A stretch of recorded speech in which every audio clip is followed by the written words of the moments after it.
Okay, now it's recording. I'm in Philadelphia again. I'm at the, what do they call this place?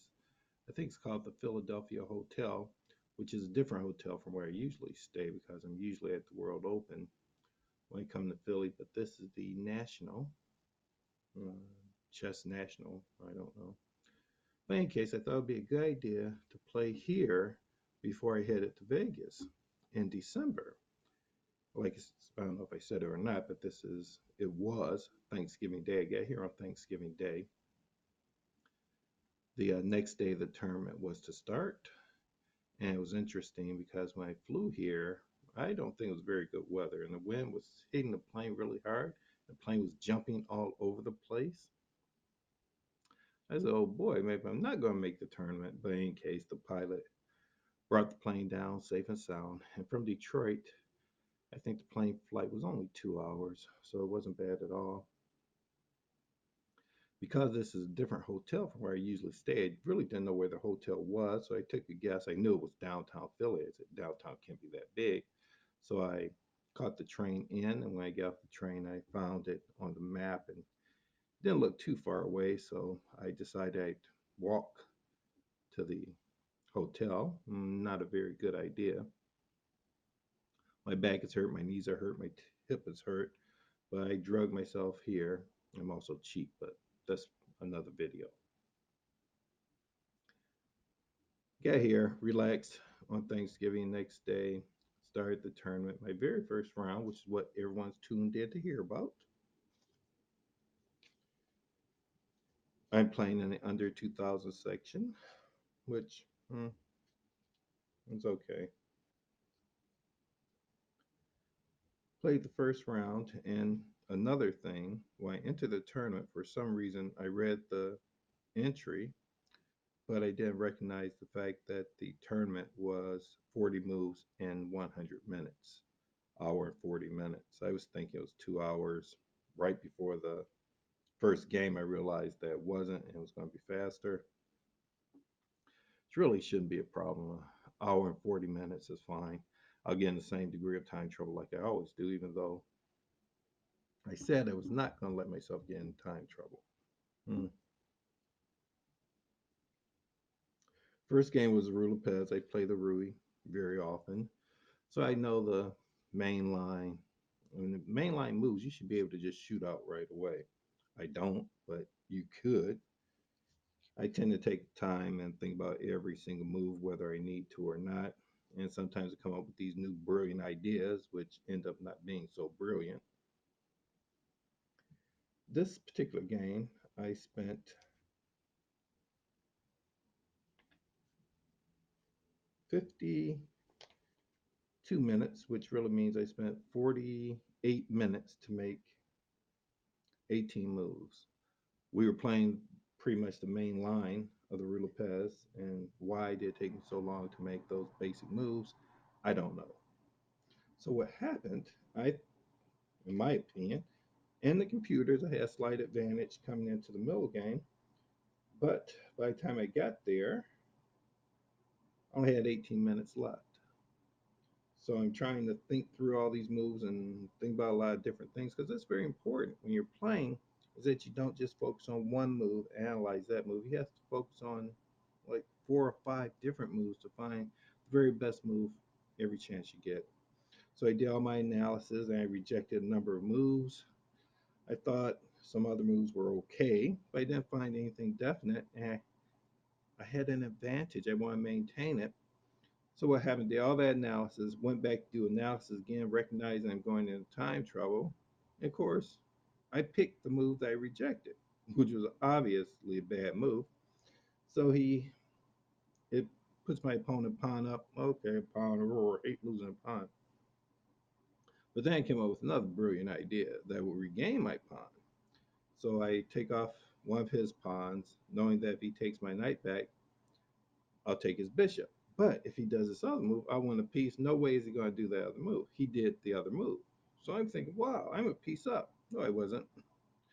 Everything was even. He took a piece off. I took a piece off. I don't know why I thought I was a piece up. Just shows how bad my analysis was during that game. And needless to say, from that one mistake on the 18th move. The game only went 40 moves, and I just made the time control and resigned soon after. So after that game, I go into my next round.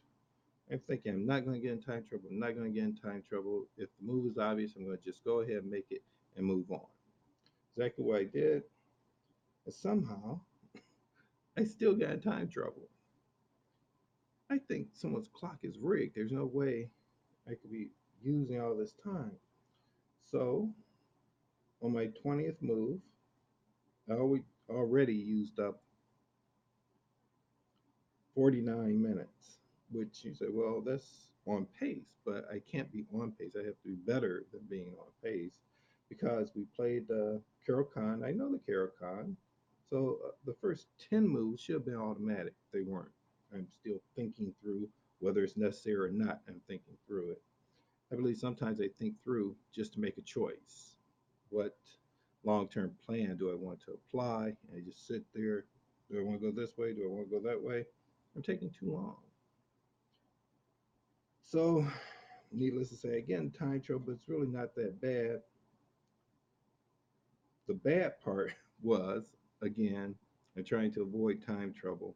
I make a move with obviously is going to lead to my queen being forked.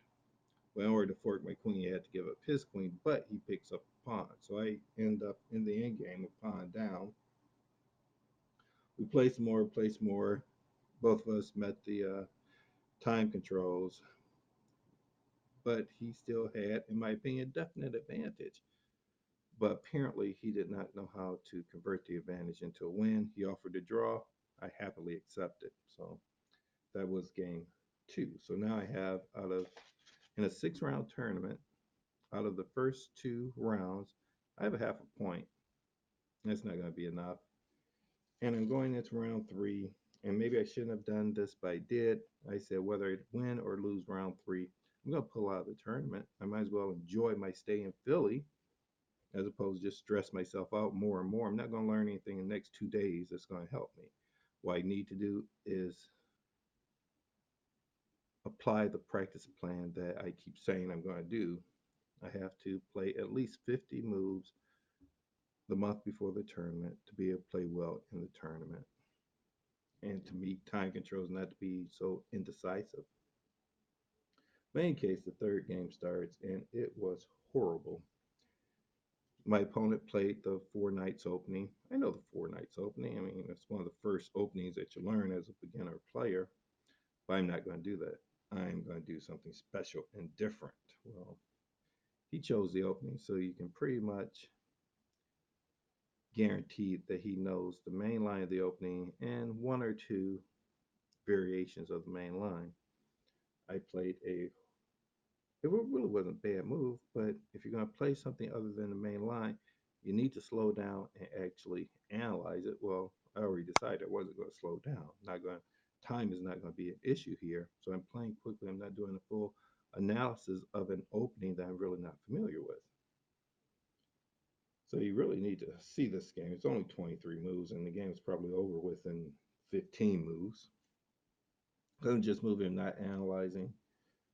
In any case, I saw this little fun move. I said, oh, that looks like a fun move. Let's play that.